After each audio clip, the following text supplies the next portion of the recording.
बहुत पुरानी बात है। एक जंगल में एक गुरुकुल था जिसमें बहुत सारे बच्चे पढ़ने आते थे। एक बार की बात है, गुरुजी सभी विद्यार्थियों को पढ़ा रहे थे, मगर एक विद्यार्थी ऐसा था जिसे बार बार समझाने पर भी समझ में नहीं आ रहा था। गुरुजी को बहुत तेज से गुस्सा आया और उन्होंने उस विद्यार्थी से कहा, जरा अपनी हथेली तो दिखाओ बेटा। विद्यार्थी ने हथेली गुरुजी के आगे कर दी।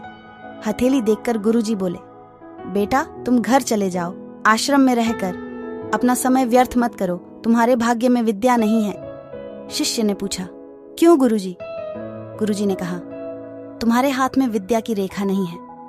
गुरुजी ने एक होशियार विद्यार्थी की हथेली उसे दिखाते हुए कहा, यह देखो, ये है विद्या की रेखा, यह तुम्हारे हाथ में नहीं है, इसलिए तुम समय नष्ट ना करो और घर चले जाओ और वहां अपना कोई और काम देखो।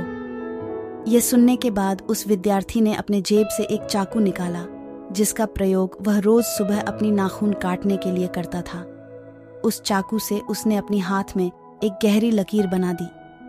हाथ में खून बहने लगा। तब वह गुरुजी से बोला, मैंने अपने हाथ में विद्या की रेखा बना ली है गुरुजी। यह देखकर गुरुजी द्रवित हो गए और उन्होंने उस विद्यार्थी को गले से लगा लिया। गुरुजी बोले, बेटा तुम्हें विद्या सीखने से कोई ताकत नहीं रोक सकती है।